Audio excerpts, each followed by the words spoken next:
तो देखिए अपन लोगों ने जो तरल दाब है, फ्लूइड प्रेशर है, उसके अपन ने 10 क्वेश्चन कर लिए थे, 10 सवाल कर लिए थे अपन ने। ठीक है, अब अपन जो है क्वेश्चन नंबर 11 से इसके क्वेश्चंस करेंगे। ठीक है, तो क्वेश्चन नंबर 11 एक बार देखिए। क्वेश्चन नंबर 11 जो है वो बोल रहा है कि 2 झिल्लियाँ हैं, ठीक है, 2 लेयर्स हैं, कहने का मतलब, जिनके क्षेत्रफल 2 मीटर स्क्वायर और 3 मीटर स्क्वायर है और द्रव में एक समान गहराई पर रखे हैं, तो उनके दाबों का अनुपात क्या होगा। तो देखिए कहने का मतलब ये है कि 2 मेम्ब्रेन है, 2 झिल्लियाँ हैं और किसी भी लिक्विड में ये दोनों जो है सेम डेप्थ पर रखी हुई है, ठीक है, सेम गहराई पर रखी है। ये जो झिल्ली है, ये जो मेम्ब्रेन है, इसका एरिया है 2 मीटर स्क्वायर और इसका एरिया है 3 मीटर स्क्वायर, लेकिन दोनों की डेप्थ जो है वो क्या है, सेम है। तो देखिए अगर डेप्थ सेम है तो पी का फॉर्मूला अपन जानते हैं कितना होता है, रो जी एच होता है, ठीक है, यानी पी जो है वो डेंसिटी, डेप्थ और जी पर डिपेंड करता है, गुरुत्व, घनत्व और ऊंचाई या गहराई पर निर्भर करता है। तो यहाँ पर कोई लेना देना नहीं है क्षेत्रफल से, इसलिए दाब जो है वो दोनों ही क्वांटिटी में कैसा होगा, सेम होगा। ठीक है, यानी पी अगर एच सेम है तो पी सेम होगा, तो इसका मतलब दोनों पर पी की वैल्यू पी रहेगी। अगर आप इनका रेशियो लेंगे पी का तो कितना मिलेगा आपको, 1:1 मिलेगा।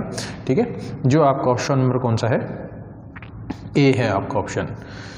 सेकंड क्वेश्चन है या 12th क्वेश्चन अगर अपन देखें तो 12th क्वेश्चन आपको बोल रहा है कि एक उत्थापक है और उसके बीच एक उत्थापक तथा आरोपित बल है ना, लिफ्ट और एक्सर्ट फोर्स जो है उनके बीच में रिलेशन आपको दे रखा है, F2 इक्वल टू दे रखा है F1 और A2/A1, ये आपको रिलेशन दे रखा है। तो यहाँ से देखिए F2/F1 इक्वल टू हो जाएगा A2/A1, यानी F प्रोपोर्शनल क्या हो गया, A। अब सवाल बोल रहा है अगर A2/A1 हो, यानी A2 जो है वो बड़ा है किससे, A1 से, तो F2 और F1 के बीच में क्या रिलेशन होगा, तो देखिए डायरेक्टली प्रोपोर्शनल है, तो इसका मतलब A2 बड़ा है तो यहाँ F2 बड़ा हो जाएगा। ठीक है, तो ये इसका आंसर हो जाएगा। नेक्स्ट देखिए 13वां क्वेश्चन, 13वां सवाल बोल रहा है वस्तु का भार 10 न्यूटन है और आपेक्षिक घनत्व 0.8 है, तो जल में छोड़ने पर उत्प्लावन बल क्या होगा। ठीक है, यानी वेट जो है बॉडी का वो 10 न्यूटन है और जो बायोन्सी जो रिलेटिव डेंसिटी है वो 0.8 है, तो बायोन्सी फोर्स क्या होगा, ये आपसे सवाल है। तो एक चीज़ ध्यान रखिए, कोई भी वस्तु अगर डूबती है, ठीक है, तो उसके आपेक्षिक घनत्व के कारण डूबती है, रिलेटिव डेंसिटी के कारण डूबती है। तो अगर किसी बॉडी का रिलेटिव डेंसिटी या अपन कहें आपेक्षिक घनत्व 1 से कम है ना, लेस देन 1 है, तो इसका मतलब वो बॉडी जो है वो पानी में तैरने लगेगी। ठीक है, चाहे उसका कुछ भी फोर्स है, और पानी में अगर वो तैर रही है तो इसका मतलब ये है कि पानी जो है, बायोन्सी फोर्स जो है वो इसके वेट के बराबर लगाएगा, इसके भार के बराबर लगाएगा। तो जितना ऑब्जेक्ट का भार होगा उतना ही बायोन्सी फोर्स होगा। तो यहाँ पर वस्तु का भार 10 न्यूटन है, तो इसको उठाने के लिए या इसको तैरने के लिए भी इसका भार कितना होना चाहिए, 10 न्यूटन ही होना चाहिए, इसलिए यहाँ बायोन्सी फोर्स की वैल्यू कितनी आ जाएगी, 10 न्यूटन आ जाएगी। ठीक है, और आप इसे कैलकुलेट भी कर सकते हैं, आप ऑब्जेक्ट का मास निकाल सकते हैं। ठीक है, वहाँ से वॉल्यूम मिल जाएगा आपको, वॉल्यूम से आप रो वी जी करके जो वाटर डिस्प्लेस्ड है उसकी वैल्यू निकाल लेंगे, वो आपको बायोन्सी फोर्स दे देगा। नहीं तो सीधा कंसेप्ट आप ध्यान रखिए, ठीक है, ये वैल्यू आपको मिल जाएगी। नेक्स्ट देखिए 14th क्वेश्चन, 14वां सवाल है। तो देखिए क्वेश्चन जो है आपका क्वेश्चन नंबर 14 बोल रहा है लकड़ी का एक टुकड़ा है जिसका द्रव्यमान 4 kg और घनत्व 600 kg पर मीटर क्यूब है, पानी में तैर रहा है। ठीक है, तो पानी दे रखा है यानी वाटर है, और इस पर एक ब्लॉक जो है, वुडन ब्लॉक, लकड़ी का टुकड़ा, वो तैर रहा है। ठीक है, इस ब्लॉक का जो मास दे रखा है आपको, द्रव्यमान दे रखा है वो 4 kg है, और इस ब्लॉक की जो डेंसिटी है, जो घनत्व है, वो कितना दे रखा है आपको, 600 kg पर मीटर क्यूब। दोनों आपको दे रखा है, तो ब्लॉक का वॉल्यूम अपन निकाल सकते हैं। ठीक है, आयतन अपन निकाल सकते हैं। तो ब्लॉक का जो आयतन है, जो वॉल्यूम है, वो कितना हो जाएगा, मास अपॉन डेंसिटी, यानी 1/150 इसका वॉल्यूम हो जाएगा ना, मीटर क्यूब में है, तो ये वॉल्यूम किस में आ जाएगा, मीटर क्यूब में आ जाएगा। अब बोल रहा है इस पर कितना अपन वेट या मास रख सकते हैं जिससे ये जो टुकड़ा है वो अच्छा बोला अधिकतम अतिरिक्त कितना द्रव्यमान इस टुकड़े पर रखा जा सकता है। रखे जाने का मतलब क्या है कि इतना वेट अपन रख दे तो भी नहीं डूबे ना, ये मतलब है इसका। तो देखिए अपन उतना ही वेट रख सकते हैं जितना यहाँ पर पानी ये डिस्प्लेस कर रहा है ना, डिस्प्लेस्ड वाटर जो है, तो पानी कितना डिस्प्लेस कर रहा है उसका वेट आप निकाल लो, उसका मास निकाल लो। तो डिस्प्लेस्ड इक्वल टू क्या होता है, रो वी जी होता है, रो वी जी। यहाँ रो वाटर का आएगा क्योंकि पानी डिस्प्लेस हो रहा है, तो पानी के लिए अपन जानते हैं कितना होता है, 10⁻³ होता है, वी कितना है 1/50 और जी कितना है अपने पास 10 होता है। तो ये कैंसिल आउट हो गया। यहाँ से आपके पास आ गया 1000/15 या 5 से काट लो तो 200/3, ठीक है। और इसे आप कैलकुलेट करो तो कितना आ जाएगा अपने पास, ये 6 3 18, ठीक है, 60.6 आ जाएगा ना अगर आप देखें तो।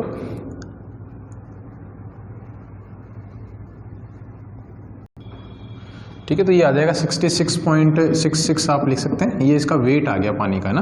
तो मास आप निकाल सकते हैं, तो मास इक्वल टू क्या हो जाएगा, वेट बाई जी, कितना हो गया 6.6 हो गया। तो इतना पानी जो है इस मास का पानी वो डिस्प्लेस करता है। अब पहले से ही इसका मास कितना है, 4 kg है, तो आप और कितना रख सकते हैं, 6.6 - 4 यानी कितना होगा 2.6 kg आप और रख सकते हैं। ये इसका मतलब है, ठीक है। तो ये क्वेश्चन नंबर 14 था, इसे आप उतार लीजिए, स्क्रीन पॉज करके आप इसे उतार सकते हैं, ठीक है। नेक्स्ट 15वां क्वेश्चन है, दो पिंड है ए और बी पानी में तैरते हैं। पिंड अपना ए जो है वो आधा डूब कर तैरता है और बी जो है वो 2/3 पार्ट डूब कर तैरता है। पूछ रहा है दोनों पिंडों का घनत्व का जो अनुपात है, जो रेशियो है वो क्या होगा, ठीक है। तो इनको हटाता हूं मैं एक बार। क्वेश्चन नंबर 15 देखिए। क्वेश्चन नंबर 15 बोल रहा है आपको कि दो पिंड है ए और बी पानी में तैरते हैं, ठीक है, फ्लोट कर रहे हैं पानी के ऊपर। ए जो है वो आधा डूब कर तैरता है, बी 2/3 डूब कर तैरता है, तो घनत्व का अनुपात क्या होगा, ठीक है। तो क्वेश्चन ये है कि ए जो है जब तैरता है तो इसका आधा वॉल्यूम जो है वो अंदर रहता है और आधा कहाँ रहता है, बाहर रहता है ना, आधा बना लेना आप। और बी जो है वो इस तरह से तैरता है कि उसका 2/3 वॉल्यूम जो है वो पानी में डूबता है ना, लिक्विड में डूबता है। तो यहाँ पर सीधा लगा दीजिए कि ये जो अपथ्रस्ट लगाएगा, पानी जो इस पर अपथ्रस्ट लगाएगा या उत्प्लावन बल लगाएगा, वो इसके वेट के बराबर होगा। तो अपन जानते हैं पानी का जो अपथ्रस्ट होता है वो कितना होता है, वॉल्यूम इंटू पानी की डेंसिटी या लिक्विड की डेंसिटी, ठीक है, इंटू ग्रेविटी, बराबर है इसका वेट। तो इसका डेंसिटी में ए मान रहा हूँ तो रो ए हो जाएगी, ठीक है, वॉल्यूम वी हो गया और ये जी हो गया। ये तो फर्स्ट के लिए होगी, सेम सेकेंड के लिए बना लीजिए। तो ये हो जाएगा 2/3 है तो 2/3 वी लिक्विड की डेंसिटी इंटू जी, और ये हो जाएगा आपके पास बॉडी वी जी। अब यहाँ देखिए कई बार बच्चे कंफ्यूज होते हैं कि सर ए और बी का वॉल्यूम सेम है क्या, तभी तो आप वी ले सकते हैं, नहीं तो ले ही नहीं सकते। तो देखिए जब भी फिजिक्स में रिलेशन पूछे जाते हैं तो तीन में से कोई एक चीज़ जो है वो कांस्टेंट होती है। मास, वॉल्यूम और डेंसिटी में कम से कम एक चीज़ कांस्टेंट होगी, तभी आप रिलेशन पूछ सकते हैं, नहीं तो नहीं पूछ सकते, ठीक है। तो यहाँ पर जो है वो वॉल्यूम क्या माना गया है, सेम माना गया, ठीक है। इसी हिसाब से होगा क्वेश्चन होगा। अगर अलग अलग हो तो भी आप इस तरह से निकाल सकते हो, उसमें कोई दिक्कत वाली बात नहीं है, ठीक है। तो ये अपने पास आ गया कि रो ए जो है वो लिक्विड का हाफ होना चाहिए डेंसिटी में, और यहाँ से आ गया कि रो बी जो है वो लिक्विड का कितना होना चाहिए, 2/3, ठीक है। ये कैंसिल आउट हो जाएंगे बाकी सब। तो यहाँ से रो ए अपॉन रो बी अगर आप देखेंगे तो ये हो जाएगा रो एल बाई 2 इंटू हो जाएगा 1/2 रो एल बाई 3, तो ये हो जाएगा 3/4। तो ये अपना आंसर है। क्वेश्चन नंबर कौन सा, 15वां है, तो बी अपना आंसर होगा। और शायद बुक में ए दे रखा है ना, तो ये सही है आंसर, ठीक है। ऐसा नहीं है कि बुक में दिए हुए सारे आंसर सही हो, बाकी आप जहाँ से और देख सकते हैं देख लीजिएगा, ठीक है। मेरे हिसाब से ये करेक्ट है। चलिए क्वेश्चन नंबर 16 देखिए। बोल रहा है बर्फ़ का अपेक्षित घनत्व 0.9 है, तो जल में डालने पर उसका कितना भाग जल से ऊपर होगा, ठीक है। डेंसिटी जो है, रिलेटिव डेंसिटी आइस की वो 0.9 दे रखी है आपको, और पूछ रहा है कि कितना पार्ट जो है पानी के ऊपर रहेगा। तो इसमें तो सीधा साधा क्वेश्चन होता है अपना, रिलेटिव डेंसिटी जो होता है, ठीक है, वो इक्वल टू क्या होता है कि आपका कितना पार्ट डूबा हुआ है, immersed part, upon total volume, यानी वॉल्यूम ऑफ इमर्स्ड पार्ट जो डूबा हुआ है उस भाग का आयतन बटा कुल आयतन, ये होता है रिलेटिव डेंसिटी। और इसी को अपन क्या बोल सकते हैं कि वॉल्यूम डेंसिटी ऑफ सॉलिड, यानी पदार्थ का जो घनत्व है, डेंसिटी ऑफ मैटर या पदार्थ का घनत्व बटा डेंसिटी ऑफ वाटर, ये भी अपन बोलते हैं ना। ये लिख लीजिएगा कि पदार्थ का घनत्व बटा पानी का घनत्व, ये होता है अपेक्षित घनत्व, रिलेटिव डेंसिटी, और यही बराबर होता है जो डूबा हुआ भाग होता है उसका आयतन, इमर्स्ड पार्ट का वॉल्यूम बटा टोटल वॉल्यूम, ठीक है। तो सवाल में आपको दे रखा है कि अपेक्षित घनत्व कितना दे रखा है, 0.9। तो डूबा हुआ पार्ट कुछ भी मान लो आप, वॉल्यूम जो है इमर्स्ड है VI मान लिया मैंने, डूबा हुआ है, ठीक है। और टोटल वॉल्यूम कितना है V, तो VI बराबर कितना हो गया, 0.9 V है, तो इसका मतलब जो डूबा हुआ पार्ट है ये पूरे वॉल्यूम का कितना है 0.9 टाइम है। तो बचा हुआ कितना रह गया, 1 में से माइनस कर दो, यानी v में से माइनस कर दो, तो अपने पास कितना आ जाएगा 0.1 v आ जाएगा। तो 0.1 पार्ट जो है वो पानी के कहाँ रहेगा, ऊपर रहेगा। ठीक है, तो क्वेश्चन नंबर 16 जो है इसका आंसर आपका बी है, और बी आ रहा है अपना 0.1, तो ये आप लिख लीजिएगा। तो एक बार आप इनको लिखना चाहें तो लिख लीजिए, ठीक है, नहीं तो आप स्क्रीनशॉट ले सकते हैं। ये क्वेश्चन नंबर 15 है आपका, ये क्वेश्चन नंबर 16 है आपका।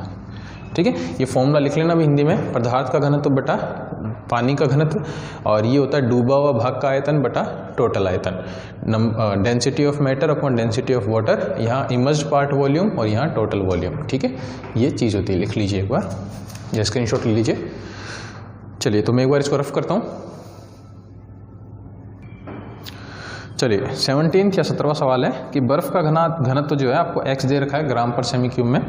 ठीक है, डेंसिटी ऑफ आइस कितना दे रखा है, x ग्राम पर सेमी क्यूब। ठीक है, डेंसिटी ऑफ आइस कितनी दे रखी है, x ग्राम पर सेमी क्यूब दे रखा है, और डेंसिटी ऑफ लिक्विड जो है या वाटर जो है वो कितना दे रखा है आपको, y ग्राम पर सेमी क्यूब। अब ये बोल रहा है आपसे कि अगर बर्फ पिघल जाए, है ना, m ग्राम अगर बर्फ पिघले तो कितना आयतन में परिवर्तन होगा। तो m ग्राम पिघल रही है तो पहले आप क्या निकाल लो, वॉल्यूम निकाल लो, आयतन निकाल लो। तो पहले बर्फ का वॉल्यूम निकालते हैं अपन, VI क्या होता है अपने पास, मास अपॉन डेंसिटी होता है, तो m upon x, v water निकाल लो, कितना हो जाएगा, m अपॉन y हो जाएगा अपने पास। ठीक है, ये वॉल्यूम आ गया। चेंज निकालना है वॉल्यूम में चेंज, तो डेल v कितना हो जाएगा अपने पास, m upon x minus m upon y। अब बुक में आंसर दे रखा है शायद m अपॉन y माइनस, मतलब इसको बाहर ले रखा है, यहाँ बाहर ले लो, कितना हो जाएगा 1 अपॉन x माइनस का 1 अपॉन y, और बुक में जो आंसर दे रखा है वो दे रखा है 1 upon y minus 1 upon x।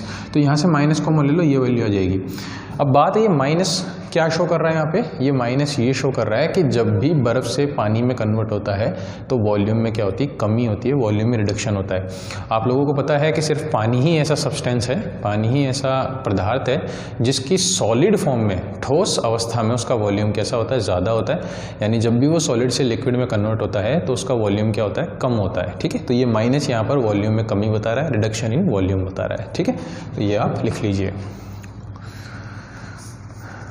Question number 18 है, 18वां है, बोल रहे एक पिंड का वायु में भार 30 ग्राम है और जल में डुबोने पर 26.25 है, तो पिंड का अपेक्षित घनत्व है।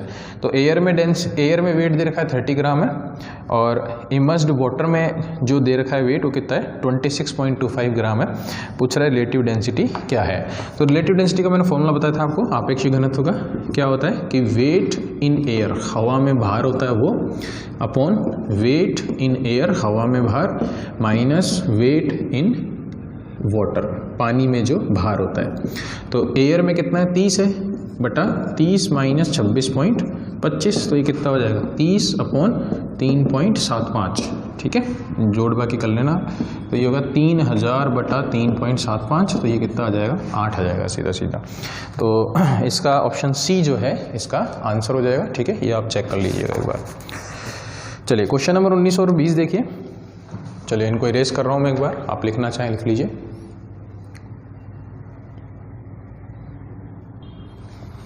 क्वेश्चन नंबर 19 बोल रहा है आपसे कि दो द्रव जो भार में बराबर हैं, वेट इक्वल है, उनको मिलाया जाता है, उनकी डेंसिटी ρ1 एंड ρ2 है ना। फर्स्ट केस देखना, 19th और 20th सेम से हैं, तो दोनों को एक साथ ही कर लेंगे अपन। पहले सवाल में आपको क्या बोल रहा है, भार सेम है ना, वेट सेम है इनके, तो W1 इक्वल टू क्या है, W2 इक्वल टू W है। और फिर आपसे ये बोल रहा है कि इनका डेंसिटी, इनका घनत्व कितना है, इसका ρ1 है, इसका क्या है ρ2 है, मिलाया जाता है तो लास्ट डेंसिटी क्या होगी, ये आपसे पूछ रहा है। और 20 में आपसे पूछ रहा है कि दो पदार्थ जिनके वॉल्यूम सेम है, यहाँ पर V1 इक्वल टू क्या दे रखा है, V2 इक्वल टू V दे रखा है, पूछ रहा है इनकी डेंसिटी जो है वो है ρ1 और ρ2, तो इनको अगर मिलाएं अपन तो डेंसिटी क्या होगी, ये सवाल है। देखो सीधा हिसाब ये है कि जो फिजिक्स है अपनी, उसमें तीन अगर चीज़ें होती है, दो के बीच में रिलेशन होता है, तो एक को कांस्टेंट रखना ही पड़ता है। तो यहाँ पर भी वही करा है जो मैंने पहले बताया था। तो दोनों के लिए एक ही फॉर्मूला है, और वो है कि डेंसिटी जो होती है वो होती है टोटल मास, याद कर लेना क्या होता है, कुल द्रव्यमान टोटल मास बटा कुल आयतन यानी टोटल वॉल्यूम। तो इसको मैं लिख सकता हूँ m1 plus m2 upon v1 plus v2। ठीक है, अब देखो रो बराबर क्या होता है m अपॉन v। ठीक है, तो यहाँ से जैसे किस सवाल में बोल रखा है अपन को, जैसे 19th जो क्वेश्चन है आपका, 19वां जो सवाल है आपका, उस 19वें सवाल में आपको बोल रखा है कि इनके भार समान है ना, वेट समान है। अगर इनके वेट सेम हो गए तो इनका मास भी क्या हो जाएगा, सेम हो जाएगा। ठीक है, तो मास का फॉर्मूला क्या है यहाँ पर, रो वी। ठीक है, तो 19th क्वेश्चन में मास को आपको एलिमिनेट करना है। ठीक है, द्रव्यमान को आपको हटाना है। तो अपन क्या लिख सकते हैं मास की जगह, रो वन v1 प्लस सॉरी, ठीक है, मास सेम है तो इसको मैंने लिख दिया m प्लस m, और यहाँ पे मैं क्या लिख सकता हूँ, मास इंटू डेंसिटी लिख सकता हूँ। ठीक है, तो देखो रो बराबर होता है m अपॉन v, तो v बराबर क्या हो जाएगा, m अपॉन रो। तो यहाँ पुट कर दो तो कितना हो जाएगा, m1 बाई रो वन, और m तो सेम है तो m लिख दिया अपन ने। इसी तरह से आ जाएगा रो अपॉन m2, तो ये आ जाएगा उनके पास 2m, m कॉमन ले लो, 1 upon row one plus 1 upon row two, यानी कितना हो जाएगा 2 row one row two upon row one plus row two. ठीक है, जो चीज़ सेम है उसको हटाना है आपको और उसकी जगह वैल्यू रखनी है यहाँ से जो भी आए। ठीक है, बस ये क्वेश्चंस होते हैं आपके। 20वें सवाल में क्या बोल रखा है आपको, आयतन समान है, वॉल्यूम सेम है। तो अब वॉल्यूम को आपको एलिमिनेट करना है, यानी वॉल्यूम की जगह आप क्या करो, रो और इससे वैल्यू निकाल लो। ठीक है, तो सीधा साधा हिसाब है, इसमें ऐसा कुछ नहीं है। तो वॉल्यूम सेम है तो वॉल्यूम को एलिमिनेट करना है आपको। तो यहाँ से m की वैल्यू ले आओ d में, तो m की वैल्यू क्या बन रही है यहाँ से, रो इंटू वी बन रही है। तो रो इक्वस टू क्या होगा हमारे पास, row one v1 plus row two v2।